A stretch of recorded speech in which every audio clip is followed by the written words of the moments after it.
Oh, God, it's going to be tough. Still got the crossover in my head. Still struggling, but that's okay. It's the NFL Strategy Show, Thursday, December 5th. Dave Loughran, along with me, Sal Vetri.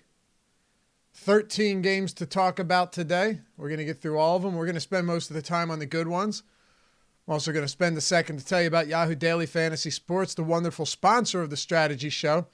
The only place where you can get up to $30 in Yahoo Sports Rewards points, those YSRPs, simply by signing up with us at awesomeo.com. Go to awesomeo.com, click on the NFL tab and articles. You'll see the Primetime Showdown article for tonight by EMAC. It's a fantastic one, and it's totally free. I suggest checking it out. Click that Yahoo link towards the top. When you click that, use the sign-up code AWESEMO, AWESEMO. When you sign up and deposit, you'll get up to $30 in YSRPs, which are as good as cash to be used on the site to play and win real money.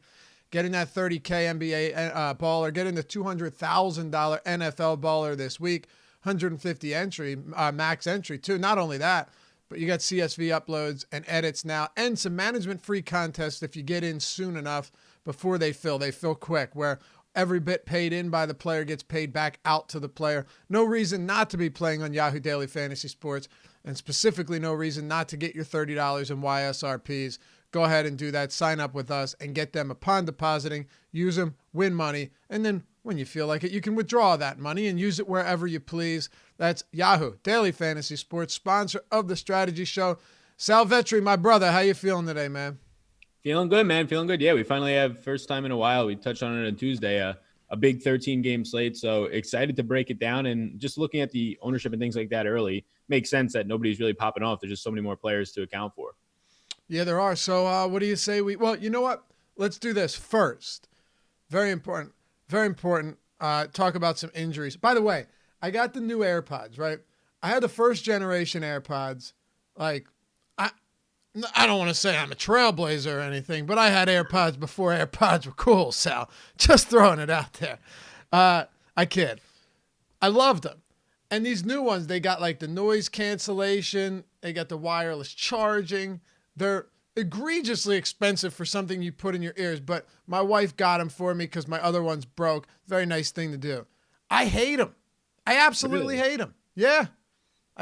Dude, the other ones stay in your ears nicely. These ones fall out of your ears. They've got the tips on them. You know what I mean? Yeah. Where the other ones didn't. And I don't know. I'm just not feeling it. I think I'm actually going to return them to get the old ones. Wow. Yeah, I got these old ones here. I got them for $4 because I had some old pair of headphones that they didn't make anymore. So Amazon gave me just a gift card for like a pair of headphones. So right. I got those. Fake? Are they faux pods or are they real ones? No. They're like the first generation AirPods right. too. I got them like a couple months ago, so they were much cheaper now.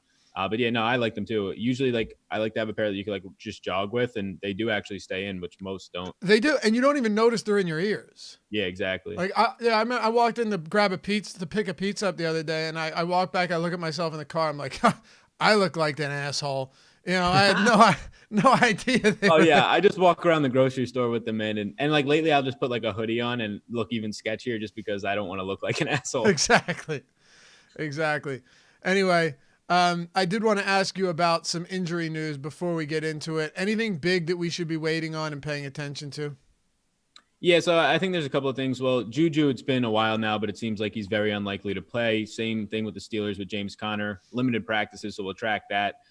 Darrell Williams was placed on IR by the Chiefs, which was potentially going to be big news depending on Damian Williams' status, but they also re-signed for like the fourth time in a matter of 3 years Spencer Ware to the Chiefs depth chart for running back, so that just makes that backfield even more of a mess. And then there's just been news on some of the injury fronts. Miles Jack recently today was put on IR by Jacksonville, and we're just awaiting some other bigger pieces of injury news that potentially can drop later in the week for some of these other running backs in the league and even wide receivers. T.Y. Hilton seems like he's not going to play anytime soon. All right, let's dive into it, man. 13 games, Carolina, Atlanta. Let's kick it off here. NFC South divisional rivalry game, which really no rivalry at all. Both teams have been underperforming this season, one more than the other, but here we are. You would think, if I told you they were facing each other in week one, you'd think this over-under was probably going to be around 55, right? Honestly. Yeah, right? Definitely. Yeah. So this one's at 47. It actually came down a point from 48. But Atlanta's got a 25 implied total, 22 for the Panthers. Carolina 3-point road dogs. I do still think there's a decent amount to like here. We can start with the Atlanta side of the ball. Julio Jones is going to get that treatment from Bradbury, and Bradbury's done a very good job of limiting him. But and I'm assuming Julio plays. I don't know. They don't really need him, so I guess that's the thing in terms of they're not playing to win games at this point. Let's start with the Atlanta side of the ball. What do you think of Devonta Freeman in a very good matchup? Will he get the volume? And what are we doing with the pass catchers and Matt Ryan? Yeah, so Devonta Freeman right now, he comes in here as around like a top 5 owned player, but again, like none of the ownership is egregious because there's so many players, so it's not as big of an issue as most weeks, just I think 14% right now. It's sort of a neutral run blocking advantage here, so it's a really good matchup on paper against Carolina, but just Atlanta, their run blocking scheme is one of the worst in the league, so it almost just neutralizes the fact that they're going to have a nice beneficial matchup for Devonta Freeman. Now, he's cheaper, and he's been in this lower 5K range all year because it's just hard to get success. The one thing, you have Carolina on the ground not doing good, but the one thing that they're doing well is they allow the third fewest receptions in the league and the second fewest receiving yards to running backs. So that's a lot of where you'll see Freeman's upside come from. A lot of why their DVOA numbers are terrible is they've given up 19 rushing touchdowns this year, 6 more than anybody else in the league. So that's definitely going to heavily skew it. So it's a good matchup for a cheap running back where we don't have as much value, but he's only averaging like 12 and a half carries per game. He's running decent routes, but again, a matchup that doesn't really translate to a lot of receptions for these running backs against Carolina. So I have interest just because of the lack of value on the slate, but it's not something that I think I have to get an overwhelming amount of Devonta Freeman. Right. I'll have a decent amount. One of the big things, though, for me, even though it's a 13-game slate, I do feel like ownership plays a big role this week. Because as of now, at least the last time we got updated ownership projections, Chris Spags and I broke it all down yesterday on the strategy show. Check that one out if you haven't done so yet. I think they're going to play a role because you have, here, look at it this way. You got Devonta Freeman and then you have Phillip Lindsay around the same price point. You got James White. I don't know. Is Sony Michel going to get ownership? It's possible. Joe Mixon's not all that much more expensive. There are a lot of players priced similarly to Devonta Freeman, but right now it does appear that he's going to get a good amount of that ownership in that price range. Yeah, it does. And like, I think he's fine. And a lot of those other names that you mentioned, I think project out for, at least for me, a similar upside, a few of them. So yeah, that's where sort of a pivot to some of those guys at half the ownership makes a lot of sense. I think, yeah, Julio, we'll see what happens there with his injury status. It seems like he's going to be ready to go. Really tough spot against Bradbury. You did see Calvin Ridley just have a monster game, 8 catches, 143 yards and a touchdown. Last time against Dante Jackson, he got most of it against Jackson. He actually had 50 yards and a few receptions against James Bradbury. So overall, he was just great in that game 3 weeks back. But now his price tag's up $1,200. Still think he's fine, but nowhere near a priority. I think the guy I like the most on this team is probably what seems like right now Austin Hooper has been practicing. And as long as he suits up this weekend, Pro Football Focus has it as the number 1 matchup for any tight end this week against Eric Reid in the secondary. A really nice spot. So far, Eric Reid on the season projects as the second worst safety in coverage. So he's going to get a nice matchup there. I think the priority for me would be Hooper at tight end for Atlanta. And are you expecting him to play? So right now, I think I lean to expect him to play. They said that this would be like a 3 to 4 week recovery, and it's right there in that same time frame. So I'll lean to expect him to play. And I guess today's practice report, I was looking for it, but they haven't practiced yet. Will really kind of tell us where that's going. What about Christian McCaffrey on the Carolina side of the ball? They're 3-point dogs. It doesn't matter if they're 20-point favorites or 50-point dogs. Like, he's just going to get as much work as humanly possible.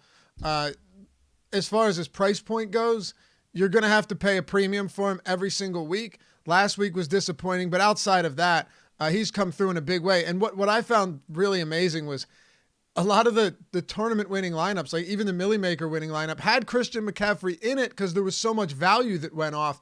That's not going to be par for the course. It's not something you'll see every day. But where do you come in on McCaffrey? Where do you come in on DJ Moore now that his price point is up, but he's still been unbelievably productive? You've got to assume that over the last 8 weeks, he's top 5 or top 7 in targets at the wide receiver position. And then Olson and the rest of this Carolina team. Yeah, over the last month, he's at least top 8 at the wide receiver position. And then he's finally at the 7K price point for DJ Moore. you do like to see that he's still seeing this volume. He'll have a matchup against Isaiah Oliver, still a fine matchup for him. Oliver has been much better. It's just not as much of a priority. 12 targets per game over the last 4, just to loads of volume. It's still fine if you end up landing on him in any sort of team stack, but I probably just end up going elsewhere on the slate because I just think he's appropriately priced at this point. McCaffrey is very interesting. So price point comes down. I still think he's fine to get to. I'll still get to a lot of him. You have a lot of those running backs who in the mid-range last week kind of made it so McCaffrey wasn't as needed in a lot of spots, still in some tournament winning lineups, but not as needed because you had just Henry having a nice day once again. But at this point, a lot of those guys are priced up. Henry in the 8K range, Chubb's there. Fournette's up there. So with a lack of value, I think it could be hard for some people to try and squeeze in McCaffrey, which right now we're seeing is just generally lowering his ownership around like 14, 13%, which I think is probably going to be a mistake. There's some wide receivers that you can fit in there to get to him and just build your lineup specifically. So, or a certain way. In this matchup, it's just great. You saw the last time out. Yeah, he scored 3 points and he had 15 targets against this Atlanta team. The notion that they are better against the running back this year was just because they had yet to face McCaffrey, Kamara, David Johnson, and now they face all those guys, and they've all had great games in the receiving game. So for a $200 discount on McCaffrey this week, I'm fine getting to him. It's just the big question of how do you fit your lineup around that? Right. By the way, DJ Moore over the last 9 weeks, where do you think he ranks in targets? I'll say 7th. 3rd. Wow. Yeah. 3rd in targets. Yeah. 10.5 targets per game over that span. He's tied with DeAndre Hopkins behind Julian Edelman and Michael Thomas. So I think you're right in saying that he's appropriately priced, but I don't actually think he's overpriced. I agree. He's getting a ton of work, and I'm okay with it. So I agree with you on McCaffrey. I definitely don't have an issue with DJ Moore. Also, I would assume that DJ Moore, because you've seen a price hike, won't be overly popular. But right now we've got him above 10%, which is kind of interesting. I guess that's because he's facing this Atlanta defense. Do you want to move on to Baltimore and Buffalo? Yeah, I guess the last thing I'll say is just that Greg Olson didn't practice yesterday. If he's out, Ian Thomas would fill in. Did a really nice job last year filling in for Greg Olson, and Ian Thomas would be the stone minute tight end, and I think that's a really nice play. Okay. Buffalo, Baltimore. Not exactly a game that I'm excited about. Implied total, over under on this one is a paltry 44. Buffalo's got a 19.3 implied total, 24.8 for the Baltimore Ravens. They're 5.5-point road favorites. You and I discussed this on Tuesday. Lamar Jackson is matchup proof. There's no denying that. But at the same time, it's hard for me to fall in love with a stack here in terms of his pass catchers and Marquis Brown and Mark Andrews, especially given that at their positions there are some really, really appealing plays this week. Marquis Brown's going to see some tough coverage as well. He's a deep threat. He can break loose for sure. But I think naked Lamar Jackson, if I was going here, would be the way that I do it. Yeah, it's really just naked Lamar Jackson. There's not much to say about him. He's completely fine because of his ground game. You have Mark Andrews going to have a really tough matchup against Micah Hyde in the second level, anywhere downfield, which is where a lot of his routes go. And on a slate just loaded with tight ends, skill sets, and nicely priced guys, Andrews is sort of a second thought for me, afterthought really. So Hollywood Brown against Tre'Davious White, no. Mark Ingram's price point's dropping, which makes it interesting, but just digging more into it and something that we've already kind of known. One, Lamar Jackson takes a lot away from him. That's obvious. But just the combination of Gus Edwards and Justice Hill behind him, using 3 running backs still along with Lamar Jackson, just leaves it so that Mark Ingram's seeing 13 carries a week. And even though the price point's dropping to 6K, it's still not worth a 6K price tag. It's not. I think you're right. I mean, you've seen his price precipitously drop from week like 10 to now, below 6K, like you said.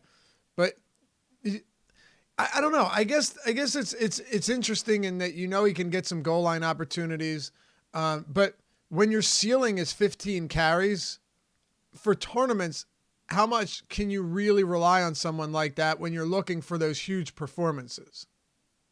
Yeah, I agree. And there was like a stretch towards the middle of the season where Buffalo was just getting gashed on their interior, and it seems like they made some adjustments. They've been much better over the last month of the season on just rush defense in general. Do you have any interest on the Buffalo side? Buffalo side, no. I think it's just interesting real life game between Josh Allen and Lamar Jackson, the 2 most mobile quarterbacks in the league this year in terms of rush attempts per game and rushing yards. John Brown going to see a lot of Marcus Peters here, which is not great. Even if he doesn't see Marcus Peters, there'll be times where he'll see Marlon Humphrey. If Humphrey comes out of the slot, just makes it even more brutal spot for Cole Beasley, who will see Humphrey, who's been now the primary slot a cornerback for the last month and a half. I do think that Devin Singletary is the one piece at 5,700. Baltimore ranks 20th on the ground in rush defense. The only reason that they don't give up a ton of yardage is similar to the Patriots, Saints, those types of teams. Teams just don't have the ability to run a lot against them because the defense is scoring. Baltimore has a ton of just defensive scores this year, which usually puts you up ahead and takes you out of the running game. So if this game does stay somewhat close, Singletary at 5,700, honestly, that just has no value below 5K at running back, really stands out. He's getting 17.8 or 17.8 touches per game over the last couple of weeks. Yeah, that's about it. And even that, I don't have a whole lot of interest in. I want to talk about Cleveland and Cincy, though. This one we can spend some time on for sure. Cleveland Browns, 24-point implied total, 16.5 for the Cincinnati Bengals. They're 7.5-point road dogs. Very low total in this game, 40.5. It's the lowest on the slate. Not a big surprise, though. With Cleveland, Baker Mayfield's had in many ways a disastrous season. He's recently been a little bit better against Miami, against Pittsburgh, credit him there, and then really sucked at Heinz Field against Pittsburgh last time out. Departed for a couple plays with an injury, but still a pretty rough game. He's got one more touchdown thrown than interception this season, 15-14. There are some really not so pretty numbers when it comes to Mayfield. But now you're going up against a Cincinnati defense that's been gassed really in all phases. They rank 31st in pass defense DVOA ahead of only the Miami Dolphins. Pro Football Focus has them 30th ahead of only the Cardinals and Dolphins. They're bad everywhere, including on the ground. But this is a spot to be exploited if you're Baker Mayfield. Let's start with him and Odell Beckham in the passing game, and then break down what's going on with Nick Chubb and Kareem Hunt.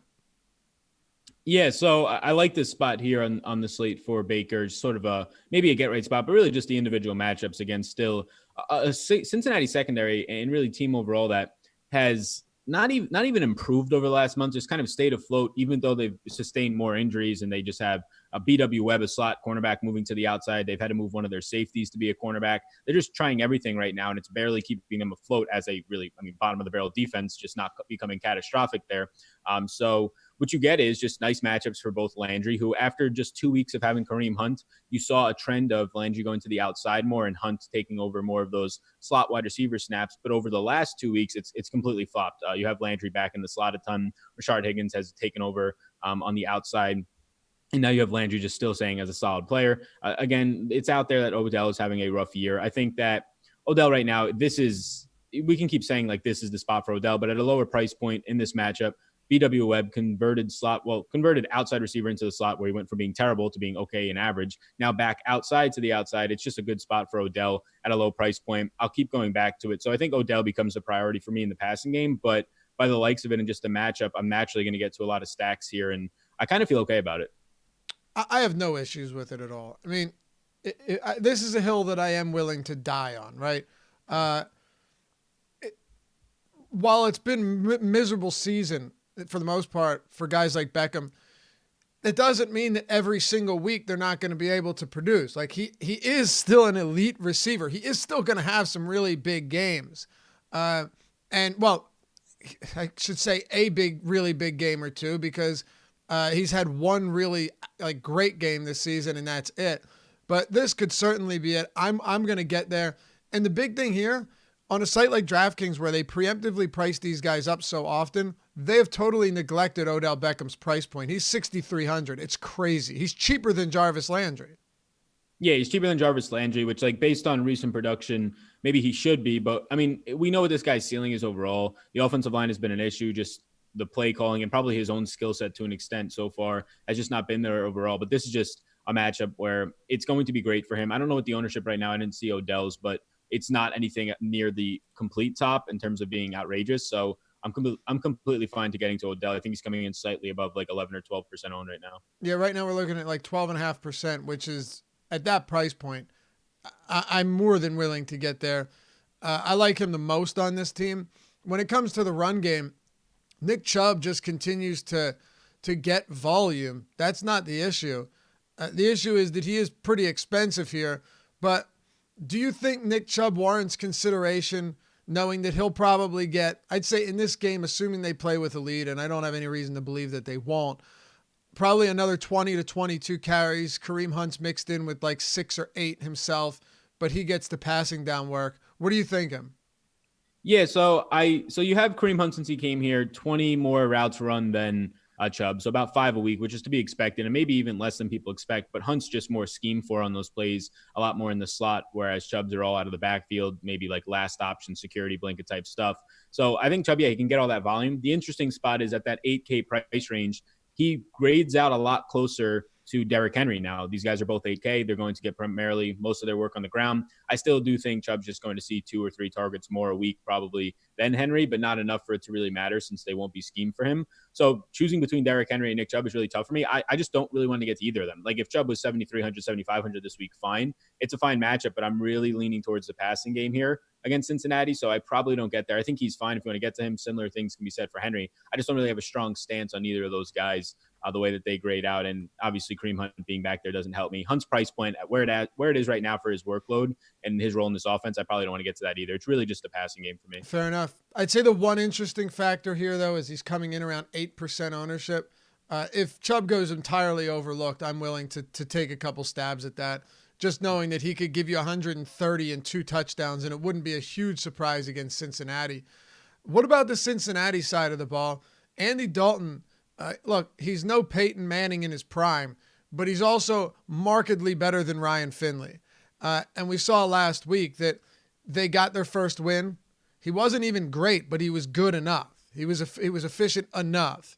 And Tyler Boyd finally reemerged, had himself a solid game. I know he was good against Pittsburgh, but still a decent enough game. 10 targets from Tyler Boyd.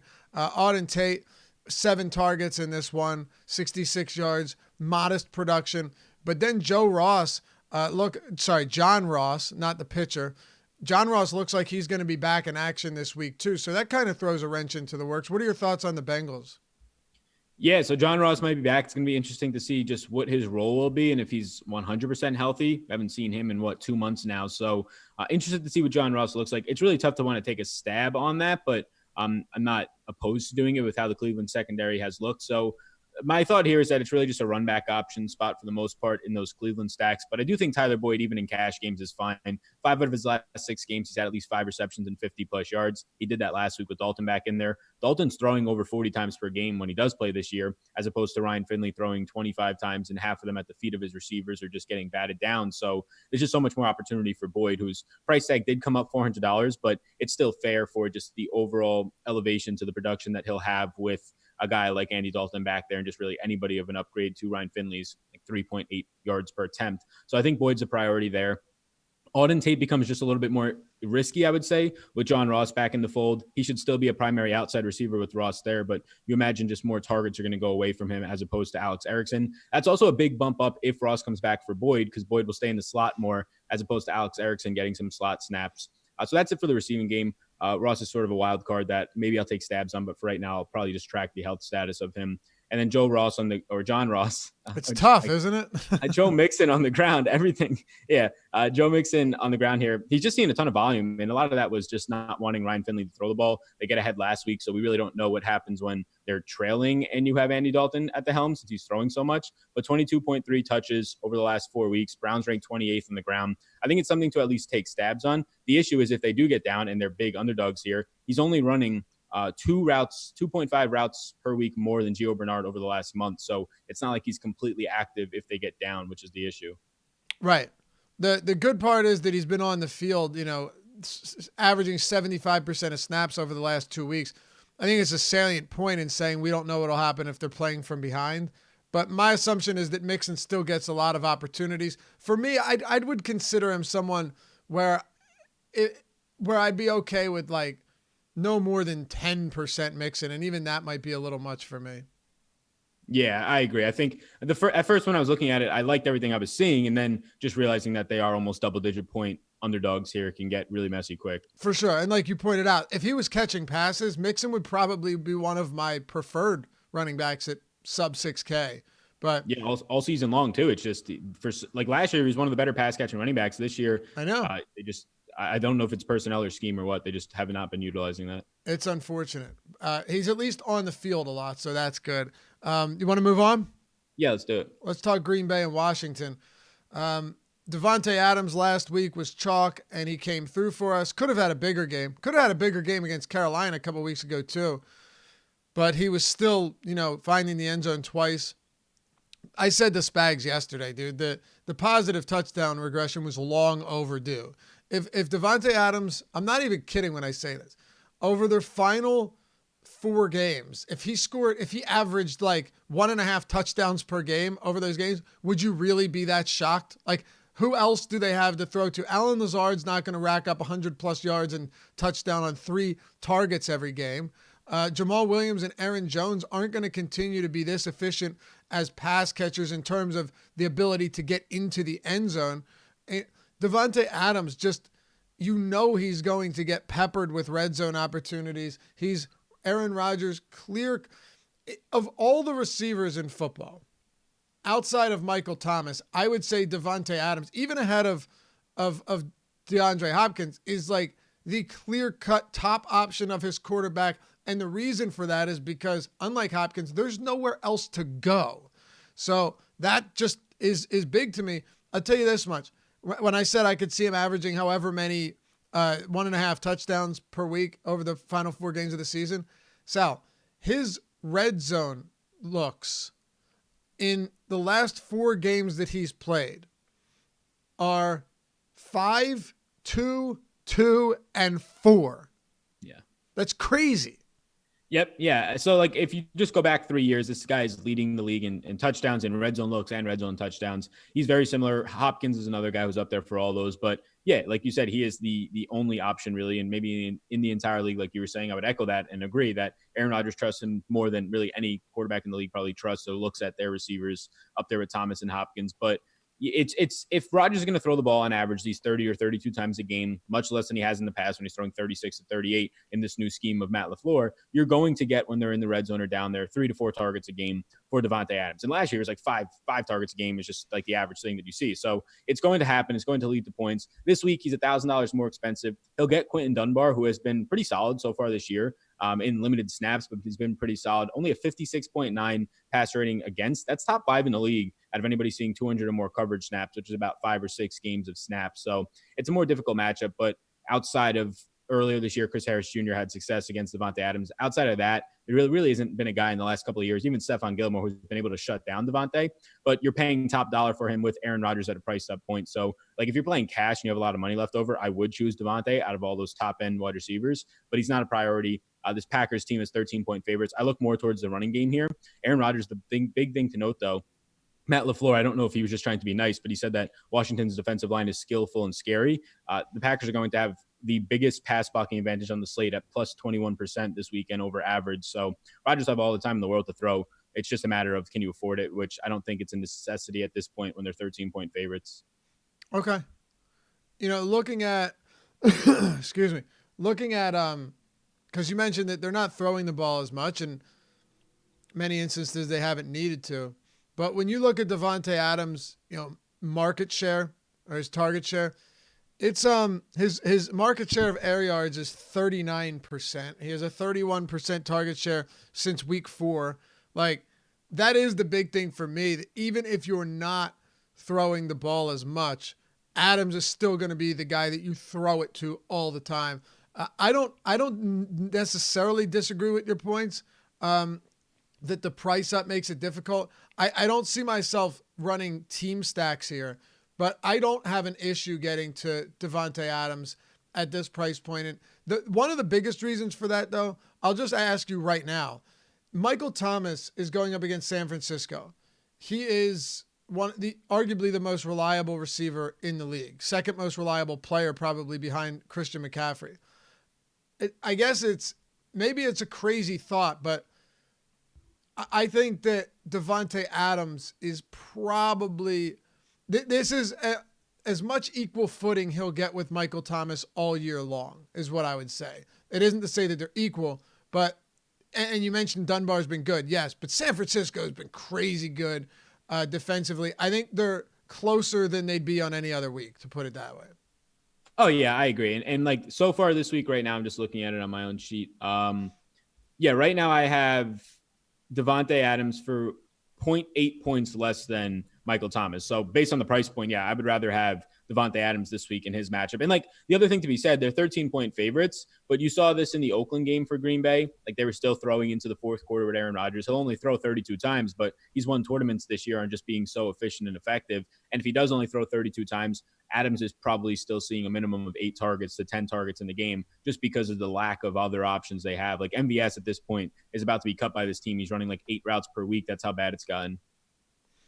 What else are you doing with Green Bay? Can you get behind Aaron Jones? It might sound like a crazy thought, but the reason I always am willing to bring him up each week, and I think you'd agree to this point, is we've just seen so many like monster games.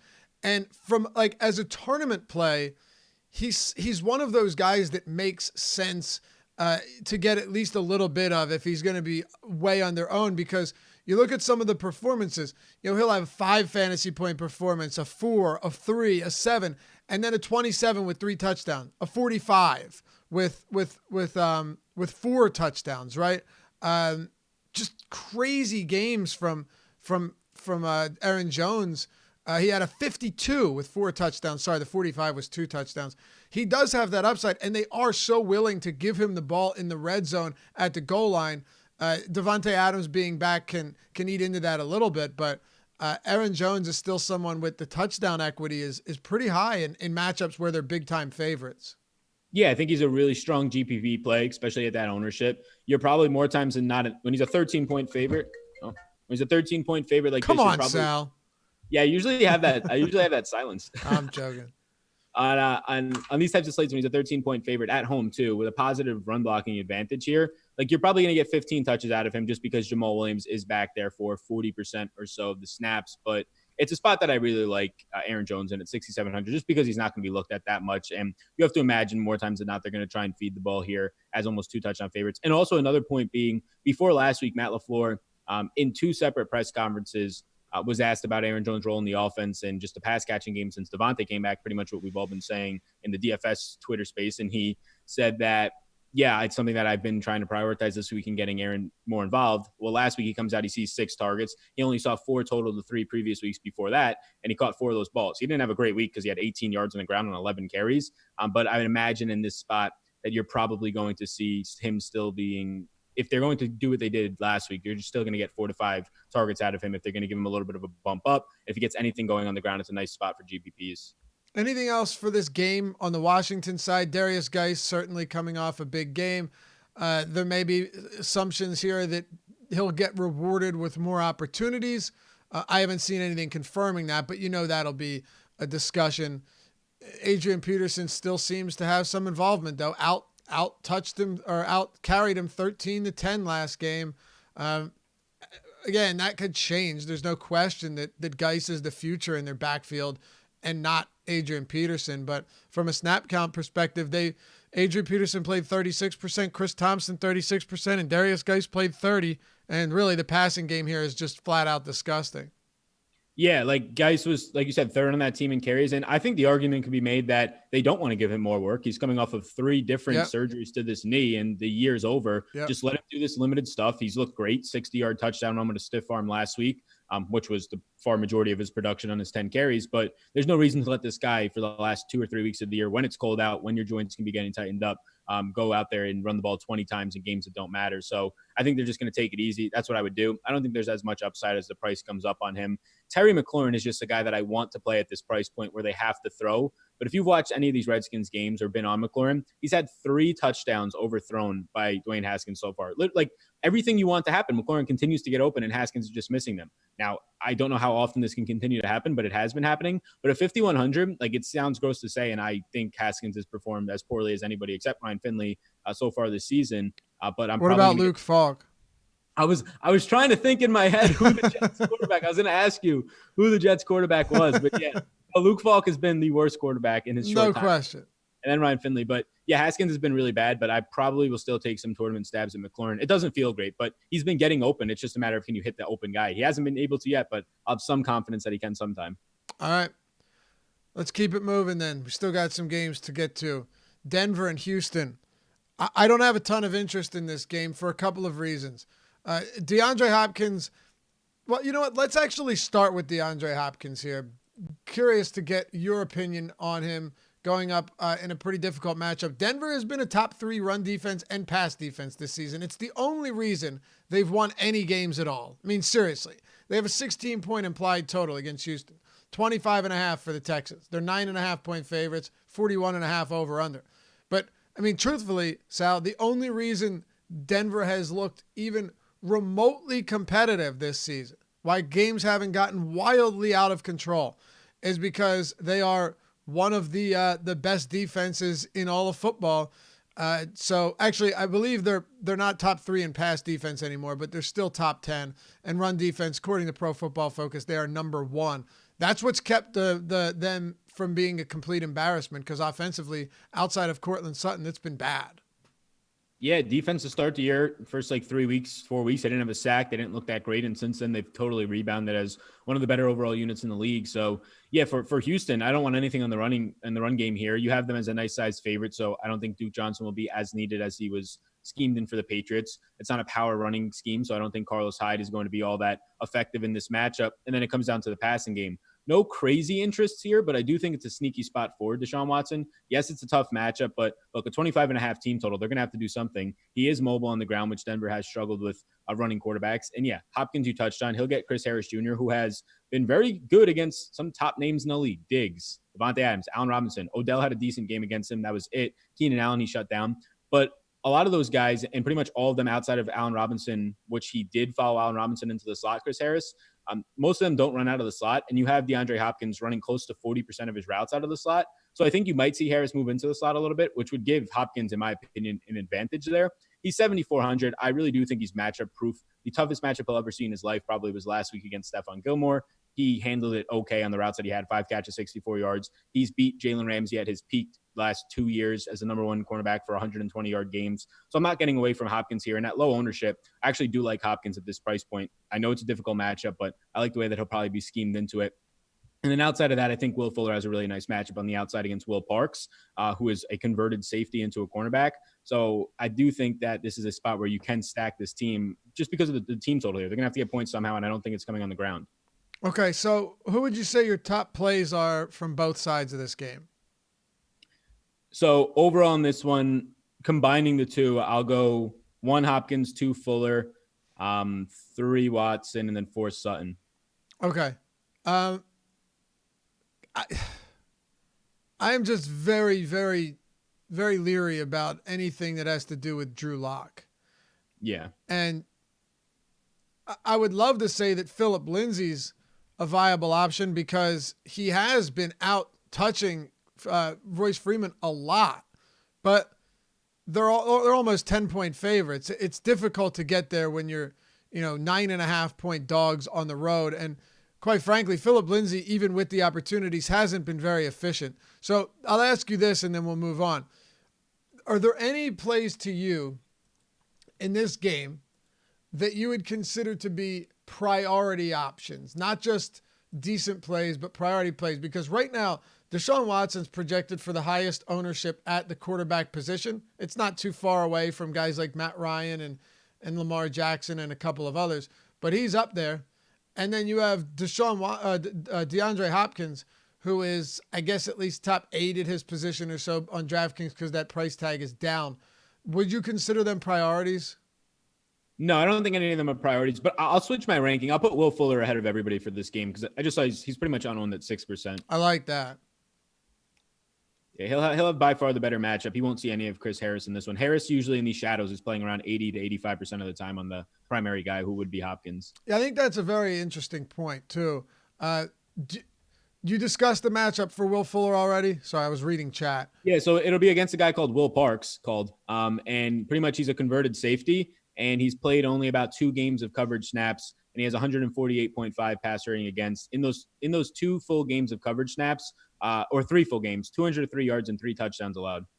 That's beautiful. Yeah, so I think Fuller would go to the top for me. And in tournaments, he's like pushing the edge of like those priorities. If there's like a range of 10 players over priorities, he'd probably fall in like to the 12th guy that I'd be looking at. Yeah, I like that. I have no issues getting there, especially given that the big thing is, yes, Denver's defense is very good, but the the Houston Texans, and you got to trust Vegas to some extent. The Houston Texans still have one of the highest totals on the entire slate at 25.5. Yeah, and that's exactly why it forced me to look into this a little bit more because, Denver's defense is something I haven't been targeting at all, but it's just a very good quarterback who is mobile with talented receivers on the outside. There's going to be points somewhere. They're definitely not coming on the ground, I would imagine. Right. I don't think so either. Let's talk about Minnesota and Detroit. Not sure how much interest you have here. One of the reasons that I'm not enamored with this game is Dalvin Cook right now, assuming he plays, he was limited at Wednesday's practice. He says he's going to play, but players always say they're going to play, and many times they don't.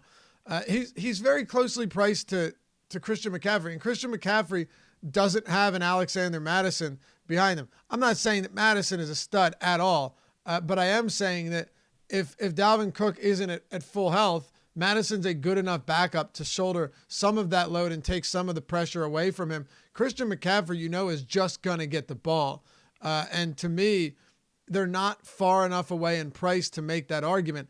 On FanDuel, McCaffrey's $11K, Dalvin Cook's $8,700. So you've got a $2,300 difference there. But on DraftKings, the difference is only $800. That's going to be more difficult for me to pay that much for Dalvin Cook this week. Yeah, I agree. And it's just the pricing difference and where he's at overall, like you were saying, what his backfield also has. But like Detroit, just if you're looking at it on the year, they have been really bad against the running backs and just on the ground in general. But if you look at it over the past 5 weeks since the first time they played the Bears, they've actually been number 6, top 6 in the league in terms of just run stop and a rush defense. And that's the exact time they got Snacks Harrison was fully healthy. Mike Daniels came back, and they picked up another 2 defensive linemen who were injured as well. So they're fully healthy right now in their defensive line, and you've seen it really turn around. Last week on Thanksgiving, David Montgomery had like a 16 carry, 70-yard day, nothing crazy, and that was the best performance they've allowed so far. So it's totally different now. This is Dalvin Cook. It doesn't really matter the matchup. His passing game involvement has shown that he's matchup proof, but I do think just going into it, expectations are going to be that this is a 30-point no matter what spot, where I think it's a little bit tougher than people expect. As a huge favorite, though, he will get the work. But next to Christian McCaffrey, I do prefer McCaffrey there. I think it's a tougher matchup than expected that people are going to think against the Lions. Yeah, I think you're right. And really, even if it wasn't, like, Christian McCaffrey doesn't exactly draw a daunting matchup either. I mean, Atlanta's stronger suit has been the run D, but they're not elite. I don't think either of us are worried that they're going to shut him down on the ground, right? I agree. Yeah, no. So Adam Thielen in this game, he was ruled out of last one, and there was some thinking that he might play. He didn't practice again this week. He didn't practice again yesterday. We'll see what he's able to do tomorrow, but not even a limited practice. That's, I don't know. I would say that's kind of ominous for his status on Sunday, which would leave us with somebody like Stefon Diggs, not somebody like Stefon Diggs. It would leave us with Stefon Diggs, who gets a matchup against Darius Slay. Look, I'm not saying you can't beat Darius Slay, especially a speed guy like Stefon Diggs. We've seen him put up numbers against good corners this season, but Slay's a good corner, man, and he will make you fight for every single ball. That being said, Stefon Diggs is your guy here. He is the top option. Do you have any interest, or is this too high of a price point? For me personally, even though Diggs is the top option on this team by far with Thielen, I expect him to be out. I just don't know how I can pay more for him than DeAndre Hopkins, sure, also in a bad matchup, or $400 less than Davante Adams. He's just too expensive for me this week. Yeah, he is, and I agree with that. I really hope Thielen kind of turns this DNP around that he had on Wednesday, because he's just dirt cheap in that 6K range, and if he does suit up, he'll have really good matchups where I still think that you'll get Diggs no matter what, seeing Slay, because Thielen moves into the slot more. So if Thielen's in, he's one of my favorite wide receiver plays if he is healthy. Absolutely. But Diggs at this price point is just too much, and the matchup. The issue for me, just thinking through this game, they have such a high team total. And since they're favored by 2 scores, maybe it is just Dalvin Cook goes off and Alexander Mattison gets his. But somebody in the passing game, I imagine, has to get it. It could just be all thrown around. But like getting to Kirk Cousins stacks is interesting if Thielen is in. Then I start to get a little bit more Thielen and maybe just force some Diggs in there. But for right now, if Thielen's not going to be playing, or at least it's trending that way, there's not as much interest. You have Diggs. Even with Thielen being out for the past month or so, you have Diggs only running about 16% of his routes out of the slot. They just don't run 3 wide receiver sets anymore since Thielen got hurt. They don't often anyways. They run a lot of 2 tight end sets. So it just limits the upside of like what you can get downfield out of production for Kirk Cousins upside and these other guys. So I'll probably avoid Diggs at the price point. It's really right now just Cook for me. Unless Thielen suits up, I'll have a lot of him. Let me ask you this, though. I'm assuming it's because Justin Coleman has been so bad, right? Yeah, so Coleman's been really bad in the slot. It's just he's allowed 7 touchdowns and 787 yards this season. Not all of that in the slot, but that's the second most yards, most touchdowns of any cornerback in the league this season. Not good. Yeah, no, not good. I think it's like only behind like Kevin King by like 2 yards or something. Kevin King by 3 yards. Yeah. It's crazy. Kevin King's been bad. Yeah, Coleman. And another thing, I'm sorry, I don't mean to cut you off, but one thing that I pay a lot of attention to too is you look at yards after the catch. Like, can these guys tackle? Are they anywhere near them when these plays are made? Coleman's allowed 288 yards after the catch. That's third worst in the entire league too. Yeah, if you kind of just like filter what Pro Football Focus does for like advantages and matchups, if Adam Thielen was to suit up this week. So what the Lions do with Coleman is he's their primary slot cornerback, but if they face teams that run a lot of 2 tight end sets and only 2 wide receivers on the field, they'll use Coleman as their primary outside cornerback. That's why he's giving up all those yards. So if Thielen suits up, no matter what, he's probably going to face Coleman this week. Pro Football Focus has it as a shadow matchup if Thielen plays. Second best advantage of any player in the week. Yeah, exactly. He would have like the second best, like you said, second best advantage on the entire slate. It's just a really good spot for him overall. But then if you substitute in Busy Johnson or Treadwell for it, you don't even want to touch it. So Thielen's price point, because of the injury, I imagine, has just dropped off $500 to $1,000 more than it should. So if he does suit up this week, it's probably the best spot on the slate for a wide receiver. What do you make of the matchup in the passing game for Detroit? You know, Marvin Jones, I'm assuming, sees more Xavier Rhodes. Would you think Marvin Jones sees more Xavier Rhodes than Kenny Golladay? Yeah, I think so. And I don't even think it's because like Xavier Rhodes they think is better. I think lately they've been putting Trey Waynes on whoever the opposing team's number 1 receiver is because Xavier Rhodes has just been atrocious. Yeah. They both have been pretty bad. Yeah, Xavier Rhodes has been like really bad. Yeah. And I don't know. Do you have any interest in, let me float it to you this way, right? This game has a 43.5 total, nothing crazy. Vikings have a 43 or 28.3 implied total. Lions are at 15.3, not good. They're 13-point dogs. If the Vikings run the score up here, do you think there's anything to be said for running it back with a Kenny Golladay or a Marvin Jones? Yeah, I think so. And I think it makes more sense if Thielen does suit up because there's just more clear options as opposed to if he doesn't, it could just be Rudolph catches a touchdown. Irv Smith has one, and it's just kind of all over the place. But yeah, if Thielen suits up, or just even if you're trying to analyze this Detroit team, so it's just a third string quarterback. This is the third quarterback these guys have played with in the last, 6 weeks. So it's really difficult to see any sort of trust from one game. You had Kenny Golladay seeing 5 targets on Thanksgiving, 6 for Marvin Jones. Where Galladay's price point it's too much of a question mark, and he came up too much for what is probably an unlikely performance on 5 targets. So if I go anywhere, it's probably Marvin Jones just because he's in the low 5K range. He did see 6 targets, but I don't love either of it. It's really hard to just assume. You're kind of just throwing darts at the board to see who, I don't even know, was it Blau? Yeah, Blau, who he trusts more at this point. And if anything, I just take a shot on the cheaper guy, Marvin Jones, just to kind of, for me personally, trying to make logic of all of it. Yeah, I don't have an issue with that. This is a guy in Marvin Jones, though, who right now is projected for sub 1% ownership. Same with Golladay. I don't think it's a great matchup. Not saying that, but I'm also not super worried about it. And for those of you that like to look at history against these teams, he had his 4 touchdown game this season. 10 for 93 and 4 came against Minnesota. Last year he had a 6 for 66.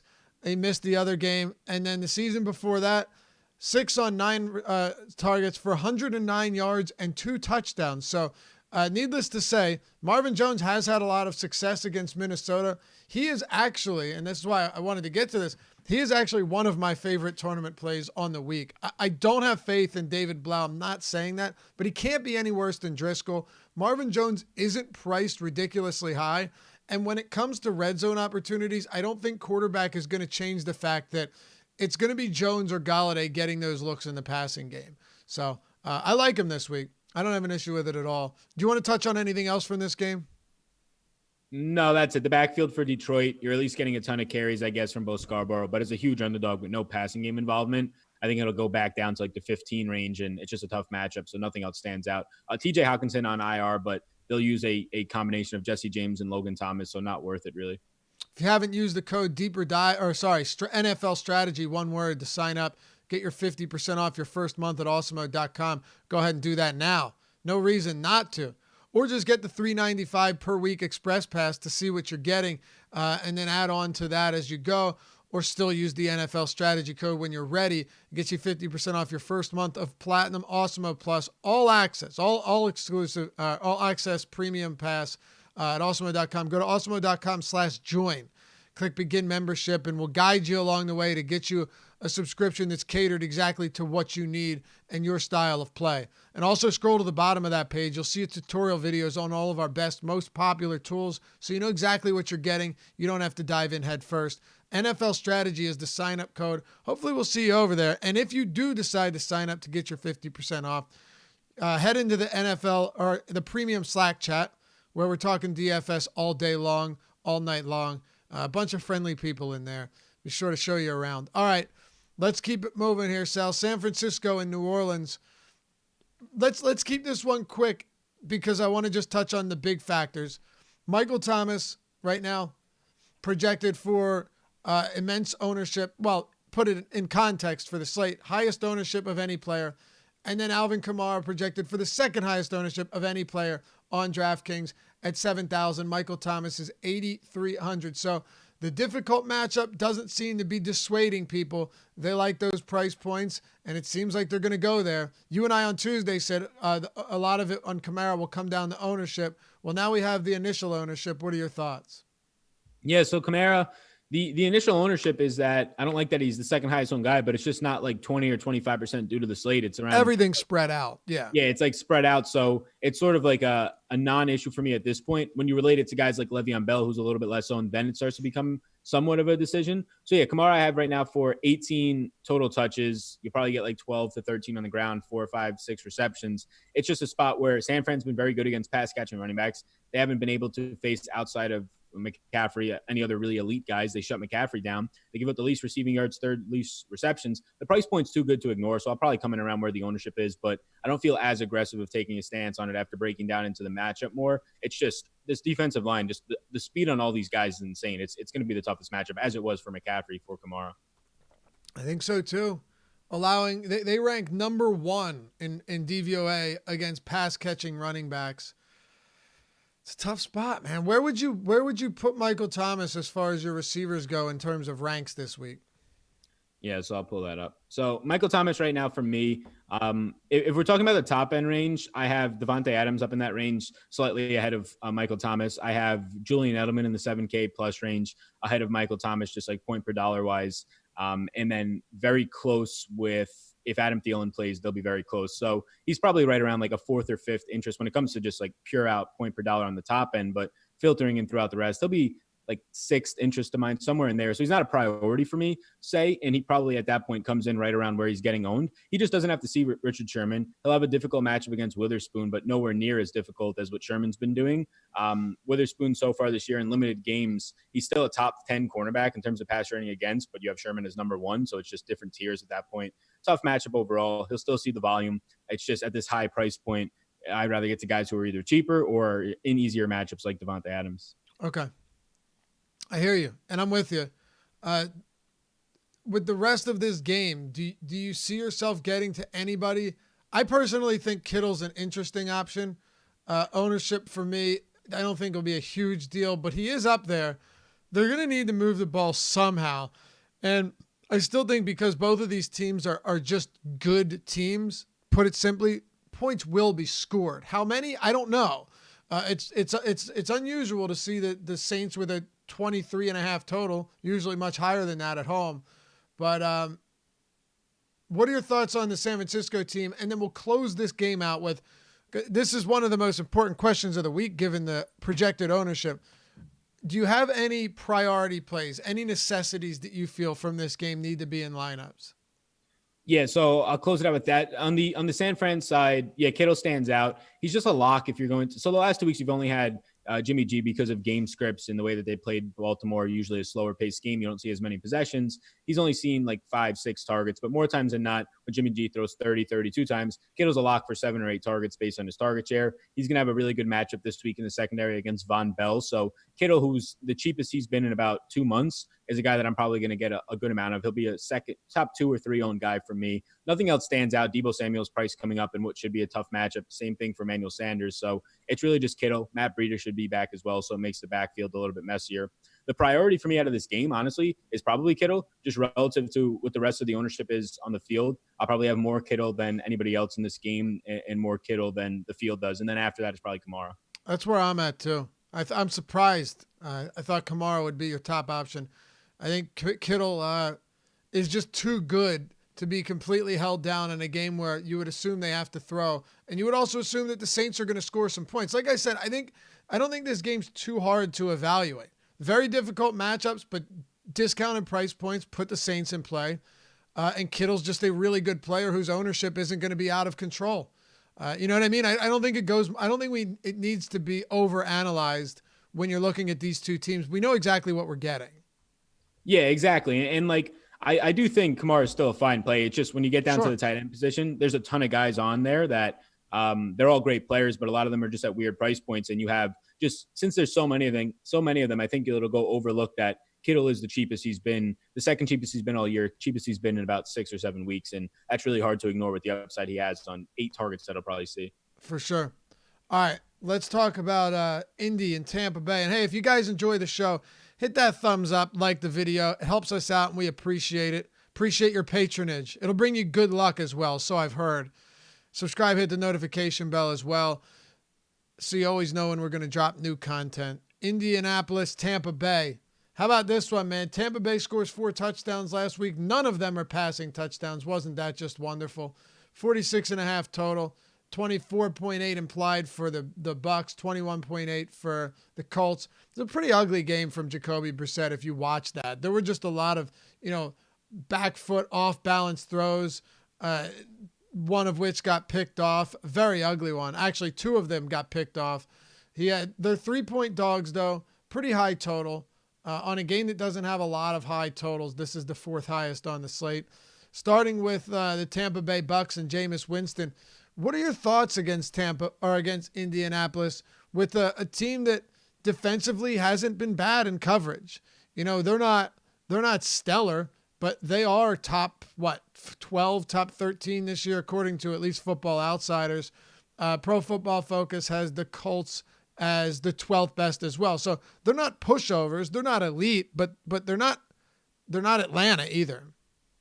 Yeah, exactly. Like this team to break down for Tampa Bay is just so frustrating each week because you know exactly where to go, and wild things like last week, 2 rushing touchdowns, 2 defensive scores happen. The thing that you get with the Colts is a really bad secondary if all they did was play man, but for some reason they're so good, and it's just scheme at this point, in getting their personnel to just overexceed working together in his own defense. If you had one-on-one coverage for Mike Evans this week against a guy like Day Sire, who's an outside cornerback for the Colts, he would have one of the best matchups of the season. But they play zone coverage, so it makes it much worse. They don't allow big plays. They keep you in front of them, which will help Chris Godwin in the slot more and any of the pass-catching running backs, which they really don't have Tampa Bay or don't use all that often. So I think where the upside here is Godwin ahead of Evans for the question of the day or question of the week every single week. For me, is Godwin ahead of Evans just based on scheme. And then it's a team in Tampa Bay that's going to throw more times than not, around 38, 40 times. And they have a 25 team total. So working in stacks makes sense. You saw OJ Howard last week. He came through, but it seems that maybe it's not sustainable. We talked on Tuesday. They only ran 24 routes, which is one of the lowest he's ran this year when he's active. And he ended up having his best game. So maybe just an outlier there. So as always, it's just Evans and Godwin. I don't have a ton of interest as this is like a priority stack, but I would probably get to a lot more Godwin than Evans. Okay. I can never get him right anyway, so it doesn't matter.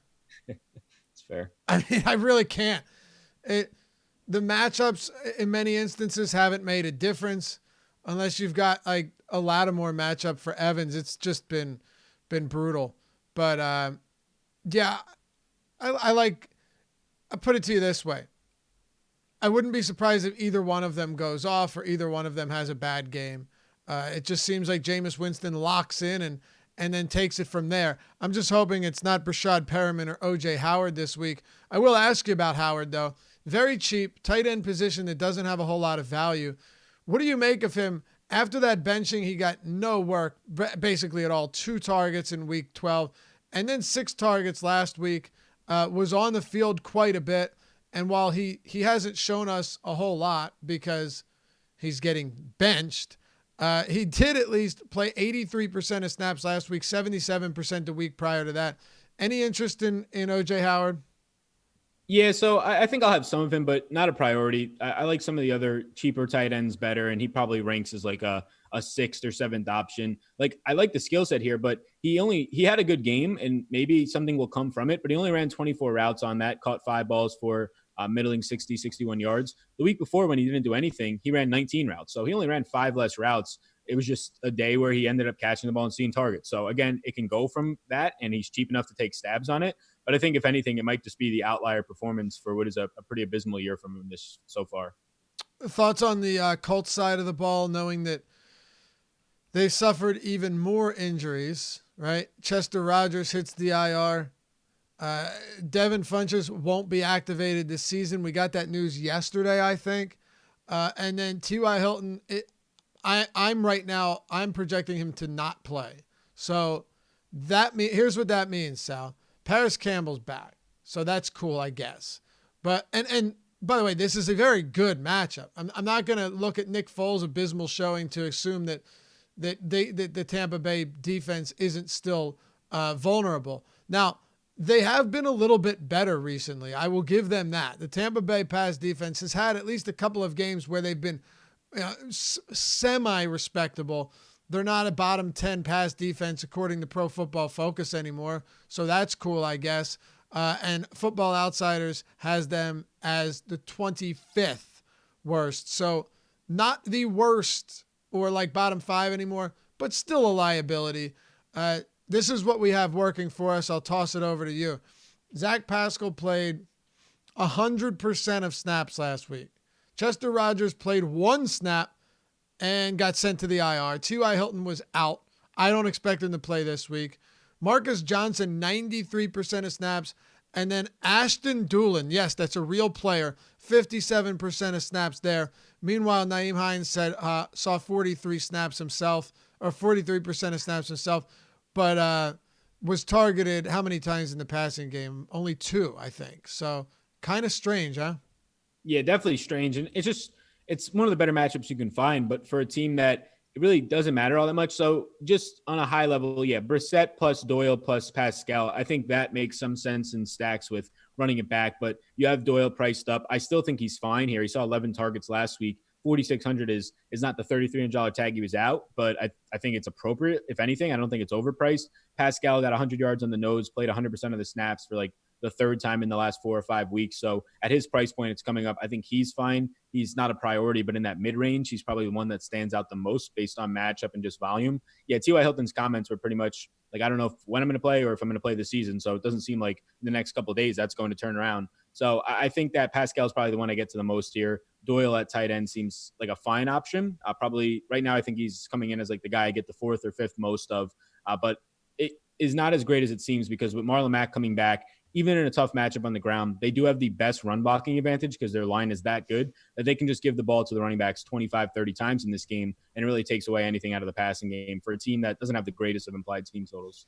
I don't disagree with that at all, but I will say Zach Pascal at 5% at $5,500 is still very appealing. Yeah, definitely. In that like 5K range, he's the one who stands out the most. And last week, how many routes did he run last week? It had to have been a shit ton. Yeah, I could pull it up right now. I got it. Because there's no way he wasn't just – it was 43. Marcus Johnson with 40. Is there any interest in your mind? Wow, Marcus Johnson's got some wild hair. To run a stack with Jacoby Brissett and Marcus Johnson and Zach Pascal. You had mentioned that the run blocking advantage here is good, but what about the fact that Tampa Bay's run defense has actually really been stout and they've funneled everything to the pass? You're probably right in saying that it doesn't matter. Like they're going to try and lean on the run here. I would not disagree with that at all. But Football Outsiders has them as the best run defense in the league, according to DVOA. Negative 31.5 advantage or minus or disadvantage. Sorry, 31.5% disadvantage. That's bad. So I want to break it down a little bit more in the event that a lot of these guys continue to have very low ownership, which right now it looks like will be the case. Yeah, so just the way that the offensive line shapes up, not a spot that I want to get to these guys, but I do think they just see themselves. That's where they're probably going to have a nice spot in terms of advantage just with their personnel on the outside. So if Marlon Mack comes back, but if he comes back, is he fully healthy? And now that Jonathan Williams, who somewhat has emerged in this backfield, is there, maybe there's just more overall carries to go around through him and Wilkins. So either way, I'm not really interested in the backfield. It's a difficult matchup. The line is fine. It should neutralize it a little bit, but probably not going to get there. I think what stands out the most is Pascal and then Doyle. And yeah, I think Marcus Johnson. So he's played in the other games where TY was hurt. And he's had just like okay performances. He never sees volume as the number 2 on this team. But you also have to remember that Chester Rodgers was healthy for those games. Mm-hmm. So we really don't have a sample outside of the last one where you have no TY and no Chester Rodgers, and you saw 4 receptions, 6 targets, 55 yards. So at $3,600, yeah, it's definitely a risk and not crazy upside, especially when you pair it with Pascal. But so I probably don't get there, but I think it's just like a one-off for 3,600. He has upside if he's going to run 35 routes this week against Tampa. Yep, I would agree. All right, let's keep it moving here. A few games to go. Not a bad pace for 13 games. Jacksonville and the LA Chargers. Well, let's just start with 2 things because I don't think there's a ton here, but there's enough. Right now, Hunter Henry is projected for the 3rd most ownership of any player on this slate on DraftKings. Will that last? I don't know. I was actually quite surprised by it, given that he's priced okay, but he's not a steal. And then Leonard Fournette coming in around 13% makes sense here. He gets a monster workload every single week. Let's talk about the 2 guys that are projected for the most ownership in this game, and then we can work our way to the rest of these players that probably won't have a ton of appeal. Yeah, definitely. So up at the top, Hunter Henry. Yeah, like just saying it in the sense that he's like highly owned overall, I don't love it, but just looking at him being like around the 15% mark, I think I'm okay with that. I wouldn't be shocked if I came in over it. He's one of the 3 tight ends that I like the most this week, coming off of just an odd game and a tough matchup where Rivers only throws 29 times. He only sees 3 targets, but aside from that, he's been pretty stable for a 7 or 8 target game. At 5,100, I'm completely fine with him. And I probably get over what the ownership is at right now, just because when I run tight ends, I'll have like 6 or 5 guys and just kind of try and tighten the pool there. So if I was to get 15 or 20% of him, I wouldn't be shocked and probably more so would expect to get that. So I think he's fine. And yeah, Fournette at 13%, he's a guy for me right now that I haven't looked too much at or really into as the Chargers defense has gotten healthier. They've been more stingy on the ground, but he seems to be somewhat of potentially a pivot, a little bit more expensive than Alvin Kamara, but I'm going to look more into him. But at 13% with the volume that he's getting, it's definitely nothing to run away from. Well, how about this though? And this is why it's kind of strange to me that right now, Kamara and him are coming in with pretty similar ownership. I think that's going to separate. I actually think you're going to see more Kamara throughout the week once we start getting updates. But, excuse me, listen to these target counts over his last, 5 games. 7, 6, 7, 12, 11. Dude, I've been calling him the poor man's Kamara all season long. Or I'm sorry, the poor man's Christian McCaffrey all season long. Could that be any truer than it's been over the last 2 months of the season where they're playing from behind and he's the most targeted player on the team? I don't care if he's not giving you 100 yards through the air. He's given us 3 touchdowns worth of receptions over the last 2 games alone. That's crazy. Yeah, exactly. And that just makes up for him not finding the end zone all season. But also what's nice about that is since it's happening really all year, but just spiking the last couple of weeks, hopefully it wasn't just a Nick Foles thing, but it seems to just be, it's a scheming thing. Like it's not just that he's getting dump offs because nobody's getting separation downfield. You have Shark as one of the better separation receivers in the league, at least at the halfway point when I checked. So it's a scheme thing, so it should continue to keep up. And the price point is, if you're going to put Derrick Henry, who's had 3 just all-star weeks, or really maybe Nick Chubb is the guy to point to for getting 20 touches a game. If you're going to put him in the 8K range, yes, he's right next to it, but Leonard Fournette at 7,800, he's going to see 24 touches a week, and a lot of them in the receiving game. He should surely be an 8K guy. So similar to how you're getting Kamara at a discount, you're probably maybe even getting a bigger discount on Fournette, who seems to be like an $8,500 running back. I'm with you, man. Looking at the, what was it, last 5 games, I think he mentioned it. But he's had, the crazy thing, though, he's had 6 or more targets in all but 2 games this season. If I told you that was going to be the case this year, you'd think I was crazy. Like, yeah. Go ahead, sorry. No, I would think you were crazy. Beginning of the year in the preseason, where just so many bold assumptions are being taken place, he did an interview, and it was like a terrifying interview because he looked just angry the entire time. And he said that he went for a month on a deserted island without technology. You told me this. Yeah, without technology, only was with his trainer who had like his phone. And he just trained for a month straight. And he's like, I'm in the best shape of my life. This is going to be the best year of my career, which aside from not getting in the end zone as much, it has been in terms of versatility for sure. But yeah, It was terrifying. He was talking, if you look it up on YouTube somewhere, he's just like sitting there with a stern face talking to a female reporter. It looks terrifying. Routes run this year. Since week 8, McCaffrey 228. That's first. Leonard Fournette 175. That's second. That's second in the league. Also 1.38 yards per route run. Not really bad given all of these short little screen passes and dump offs that we've seen to him. I must say, I'm very impressed. And while I don't love the matchup, I'll still get there. How about this? You might find this wild. Christian McCaffrey has run 14 more routes than Fournette on the season. Yeah, that's crazy. Yeah, it's a scheming thing for sure. Like, you're not getting Fournette last year. If you look at last year or the year before, obviously just factoring out what he was when he was hurt, just looking at it on a game-by-game basis, he's nowhere near running those routes. Oh, dude, he just wasn't in shape to even do it. Sorry, what's that? He wasn't even in like not shape being like he's out of shape, but like as a guy to run that many routes, you have to be in a different type of shape. He was not in that shape. Right. And also, John DeFilippo got let go from the Vikings because Mike Zimmer wanted him to run the ball more. And there's no question that he's injected a lot of his own philosophy into this, getting Fournette the ball more through the air. I'm pretty convinced of that.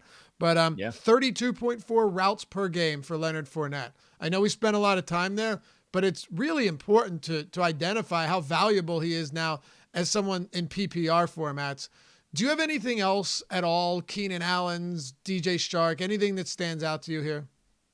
Yeah, so actually on the Chargers side, I am interested in stacking it as something of hopefully not going as noticed. The Chargers offensive line has gotten healthier, so their advantage of not giving Rivers as much time, they'll probably still be there, but at least Okun is back, which is big for them.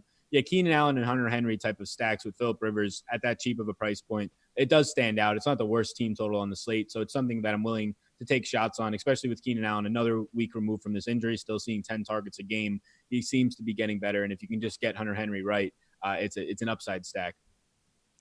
Arizona, Pittsburgh. Here's a fun one for you, Sal. I don't know how much time we're going to spend here, but we're going to cover it anyway. You got, what's the total here? I lost it. 43.5. 23 implied total for the Steelers, 2.5-point favorites on the road, 20.5 for the Cardinals in Arizona. James Conner, limited at practice. I'm still assuming he doesn't play. Maybe I'm wrong. If he does play, it's kind of interesting against Arizona, but is Benny Snell going to be used more with the way he's played? It's possible. Is Jalen Samuel still going to get passing down work?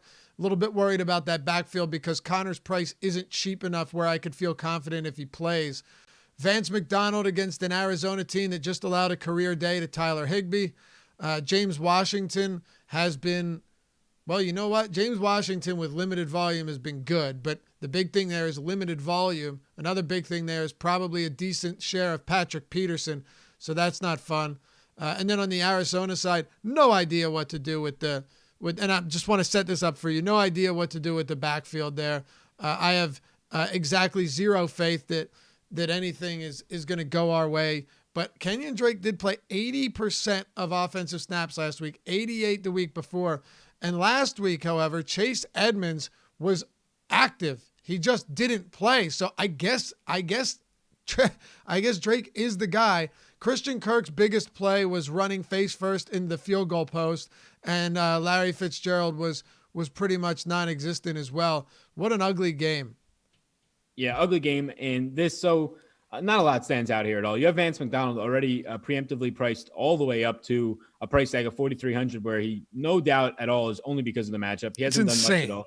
Yeah, so what he's seen over the last month is 10 receptions, so 2.5 a week for 16.5 yards per game. He's just not getting targeted downfield. It gets worse with Doug Hodges behind center because it's pretty evident if they can hold a lead in the game, which based on their defense against Arizona, I think they'll be able to, even on the road, that they don't want this guy throwing 30 times. Like, if he throws 25, 26 times, that might be the highest that he ever throws for the rest of the season if he finishes the year out. So it's just not a lot of upside in that price point for McDonald. Same can be said for Washington. You touched on it. He's not getting volume. 7 targets is the most he's seen all year. And I get it. He was like the secondary option, third, fourth string at points in the year. But even over the past couple of weeks, you're lucky if you get 5 targets out of him. Somewhat of a difficult matchup. And now his price points to the 6K range. It's just not a spot that I want to rely on him making incredible. Like last week, 2 of his catches were just incredible catches and touchdowns on low volume. Probably don't get there. Even if Connor returns, I think that I saw them mentioning that they would work him back in. So, I mean, that just for me seems like Benny Snell would still see like 6 to 8 carries. Maybe Connor has like 12 to 14. So at that price point,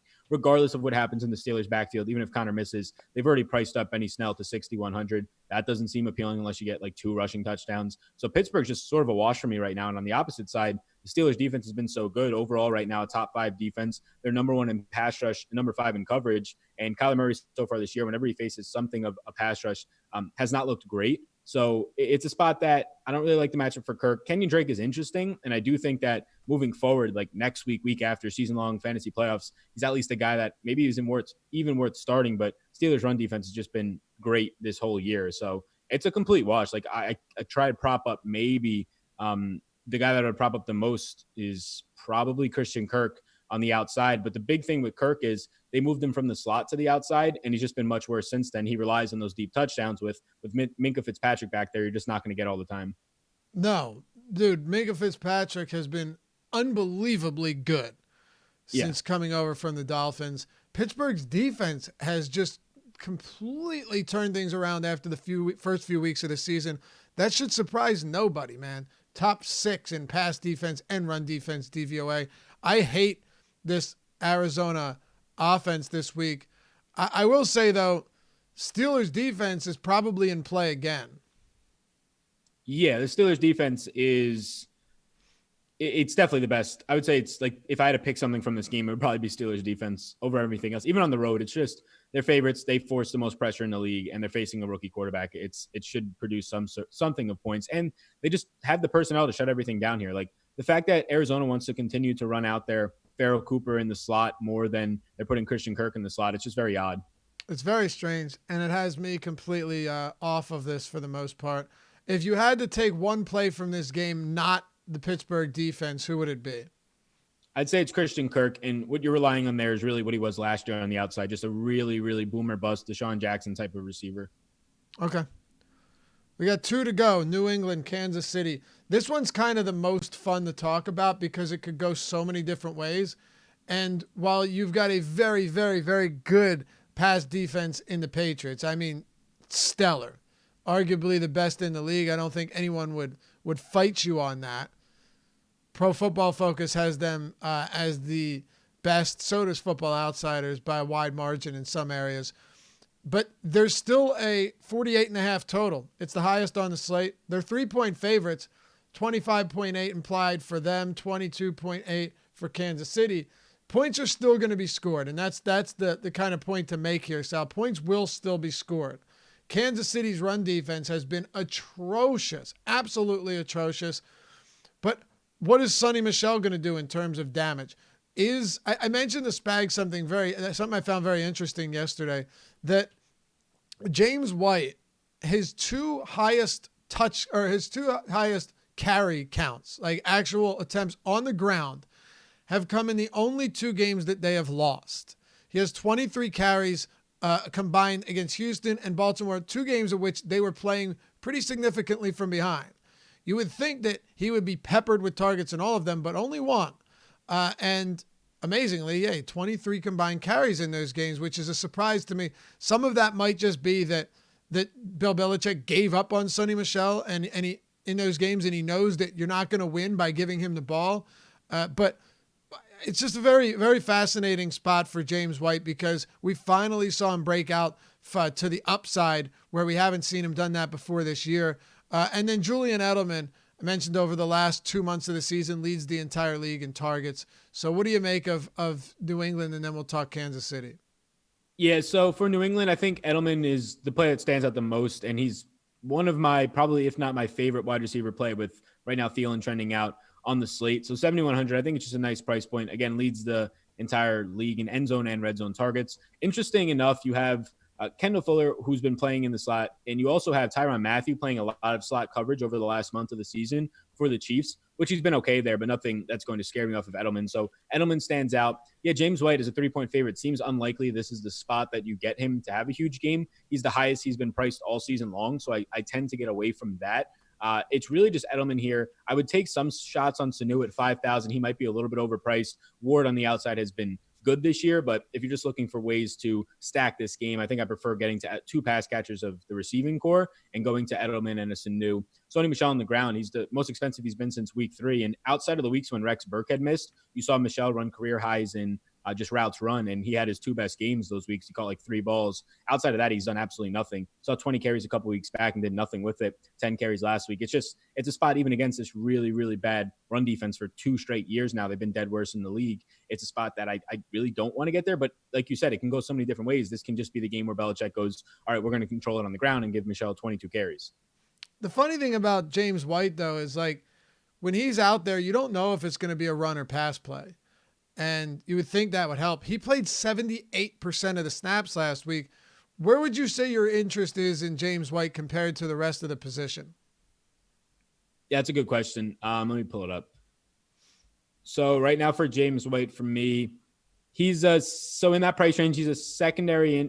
In that price range alone, he is right behind Devonta Freeman for me and Philip Lindsay. So he's the third guy that I would get to. On the overall slate, he comes in as like the 11th guy I would get to. Okay, fair enough. Just on like a pure point per dollar. Yeah. I have him behind Freeman and ahead of Philip Lindsay. So, and that has a lot to do with the Patriots having a 10-point higher implied total, which to me is good enough. So what do you make of the Kansas City Chiefs here?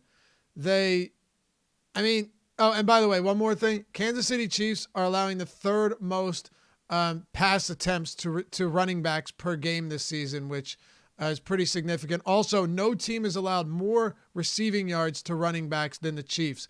All of that definitely bodes well for James White. Food for thought.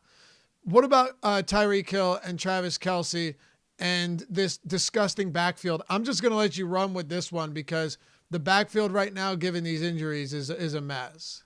Yeah, this backfield, there's a lot going on. So Darrell Williams placed on IR earlier today. Damian Williams did not practice on Wednesday. I've been seeing some of the reports are coming out overall for the league, but I don't think anything for the Chiefs so far. So keep an eye on that. The Chiefs signed Spencer Ware yet again.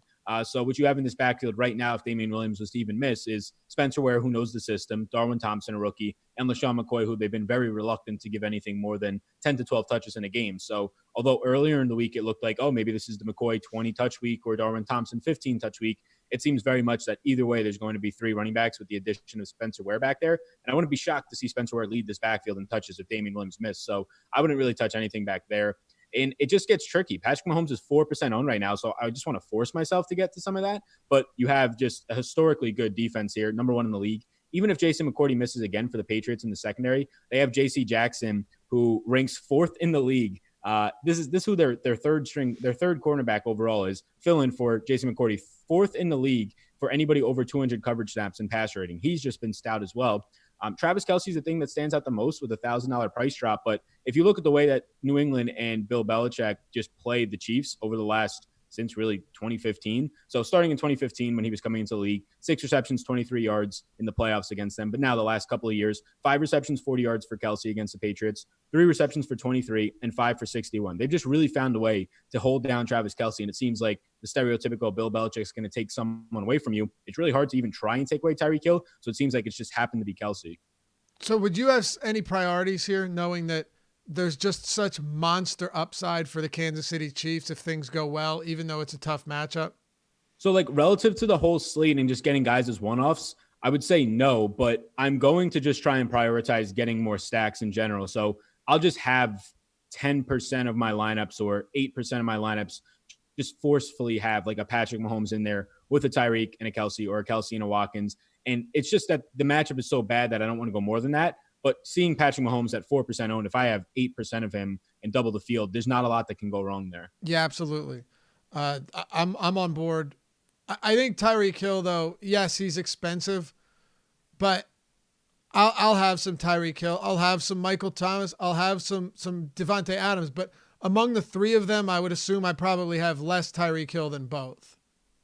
Yeah, I agree with that as well. And I think the guy, for the most part, that I would get Tyreek Hill in like all of these stacks. And if I'm going to Patrick Mahomes, and even if you're playing like, if somebody watching this is playing like 5 or 10 lineups and you have 2 with Mahomes, I would put Tyreek in both of those. The Patriots have just not been able to cover him. Gilmore's not going to shadow him. He just can't. They'll try and put a safety over the top and probably put J.C. Jackson on him. It's just not a spot where Tyreek will be stopped. You have to have that big game out of him, but if you have it, you might as well have him stacked with Patrick Mahomes. Agreed. Let's close it out. Oakland, Tennessee. Last one. 13 up, 13 down, baby. 47 over under. This is actually the third highest on the slate. No, second highest on the slate. 25 implied total for the Titans, 22 for the Raiders. They are 3-point dogs at home. It's kind of remarkable how their defense has just completely fallen apart over the past few weeks. Make an argument they've faced a couple tough defenses, but 3 points against Kansas City, I don't count that. Sure, they had 9, but we all know that was garbage time and it didn't matter. New York Jets, they mustered 3 points up against them. And then against the Bengals at home, they scored 17. So they've scored 29 points over the last 3 weeks. Now, this is a team, Sal, that scored 24 plus points in 6 straight weeks going into this. Yeah, it's fallen off. And a lot of this was probably just game flow. Like, they've been very much sustaining on Derek Carr being a guy who can go out there, throw 30 times, do enough, and really play well so far this season until this little stretch here, but have Josh Jacobs just carry the rock 22 times and control the game. And they haven't been able to do that the last couple of weeks, and you've seen their defense get exposed more so than it has and was kind of staying afloat since the Packers game. So it makes sense that they've been kind of playing in negative game scripts and just not being able to keep with it when really your only options are Tyra Williams and Darren Waller, and the defense knows that. So in this week, not a lot stands out here. Like, Tyra Williams should have a good matchup if Adore Jackson even plays. He had to leave the last game because of a knee injury. And if that's the case, they're just down to nobody at cornerback for the Titans on the outside, at least. So I think Tyrell's a fine play regardless of Jackson suits up or not. It's just you're relying on 5-6 targets for Tyra Williams, low volume. This team wants to run the ball. They'll be playing from behind. I think they are 3-point underdogs. 3-point dogs, yep. Yeah, so at least the game flow suits out for Tyra Williams. He's probably the guy I like the most on Oakland. I do think Josh Jacobs is surely in play at the 6K range. It's a tough matchup, but it leans more neutral than people expect. Oakland's offensive line has been better as of late. Tennessee is top 3 according to Pro Football Focus in run defense, so he's nowhere near a priority. But on this slate where if you're going to build balanced and you want to try and pivot away from Kamara, I think that Josh Jacobs is at least a viable pivot just because of the volume that I'll probably see. Okay. Fair enough. You know, Logan Ryan. So let me ask you this, and then we can close this out. Logan Ryan, who's he? What is it? Keelan Doss? He's probably gonna see. Yeah, like in the slot. Yeah. Yeah, that. I'm just looking over all of these matchups, just trying to figure this out. It's really ugly. Jacobs would be the one guy. I think you're right. That would really be it for me here. Like even Darren Waller, I think he's fine, but would you rather have Waller at 5,800 or would you rather have Kittle at 6,000 or 5,900 or Hooper at 6,000 or even Hunter Henry at 51? Like, is Darren Waller worth his price? So yeah, like most weeks at 5,800, I think he's worth his price, but all 3 of those guys that you just listed, I have ahead of Darren Waller this week. And I also have Jack Doyle ahead of Darren Waller. So Waller's just a guy that I'm not getting to as much this week. It's really fine if you get there. Like, you'll see 6-7 targets at the tight end position, but these other guys, especially Hooper coming back and Kittle being just cheap as he's been, and he should never be this cheap in the past 2 months, it's really hard to want to prioritize Waller. I'm with you. Anything for the Titans? Derrick Henry, any wide receiver options stand out? Close us out. So for the Titans side of it, I think Corey Davis on a slate where you don't have much value at all. He's in the 3K range now, and he'll probably face a lot of Daryl Worley. It's just a solid matchup. It's not like an outstanding spot, but you're getting a guy who probably sees 5-6 targets out there in the 3K range who does have upside. So if this was another slate and there was any other value, I probably wouldn't get there, but I'll probably have a good amount of Corey Davis, maybe like, I don't know, double the field, maybe like 8, somewhere around there percent. Derrick Henry, he grades out a lot like Nick Chubb for me. He's been great as of late. It's just now that I'd rather just skip that whole 8K tier and go down to the 7K range and just get guys who, surely if Derrick Henry goes for 150 and 2 touchdowns, you'll need him. But what if he just has a 95-yard game and a touchdown? He offers really nothing in the passing game. So if that's the case, there's guys like Le'Veon Bell's, like Kamara's, who we've talked about already, that if they end up just catching 4 or 5 balls, they're going to have a similar day as Henry, as long as he doesn't break the slate like he has for 3 straight weeks. So at this price point, he's been absolutely fantastic. If you get to him, I'm sure you can make arguments as to why you like him, and I'll say, yeah, that makes sense. But for right now, prioritizing it, I'm either going to pay all the way up for Cook or McCaffrey, or just stay in that mid-range in the 6 and 7K range. Okay. I love it. Yeah, Derrick Henry's ability to shed tackles has been really something special this season. And anytime you watch this guy, do you know his – I'll finish it out with this, all right? Anyone you take just, let's say, 50 minimum rushes this season, and you look at the yards after contact per attempt. Derrick Henry just seems every week to make more out of what he should have. And I'll continue to have interest in him. But at this price point, you're going to have a difficult time or prioritizing him over some of these other options. Do you think if you had to, okay, so Chubb, Fournette, well, Henry, Chubb as 82, Fournette at 78, Chubb at 8,000, Kamara at 7,000. Like, where would you rank Henry among those guys from 7K and up? Yeah, so from the 7K and up range, I'm probably getting to Derrick Henry. And it's really tough for me right now between him and Chubb because they look so similar. But I would probably go, for me, number one, I'd probably go number 1 for me, Fournette, 2, Bell, 3, Kamara, and then 4, I'll go with Chubb and then Henry. Okay. Henry has 106 more yards after contact, more than the second best running back this season. Yeah, that's crazy. We'll close with that. Appreciate you guys hanging out with us. As always, hit us with that thumbs up. Please, if you enjoy the show, we appreciate it. And it really does help us more than you would know. This has been presented by Yahoo Daily Fantasy Sports. And Sal, where can they find you? Yeah, you can find me over on Twitter at SalVetriDFS. And then also I'll be on the show on Saturday, I believe, with Nolan at 11 a.m. East Coast time, closing out the slate, final thoughts for NFL. I also have a YouTube channel if you want to check it out, just my name, some more fantasy content. And then the last thing I'll say is I got notifications that Adam Thielen didn't practice today, so that's important. But then also Greg Olson didn't practice. Ian Thomas in the last quarter of the season last year averaged over 12 fantasy points per game, replacing Greg Olson. He's the flat minimum. He'd probably be my highest owned tight end if Olson doesn't play. That'll do it for us. Follow Sal at SalVetriDFS. If you're crazy enough not to be doing it already, follow me at Laffy_D, LOUGHY_D. Thanks for hanging out. It's been a long one, but a good one. We'll see you back here tomorrow. Manny Laura, Chris Randone, breaking down roster construction on the NFL Strategy Show presented by Yahoo Daily Fantasy Sports.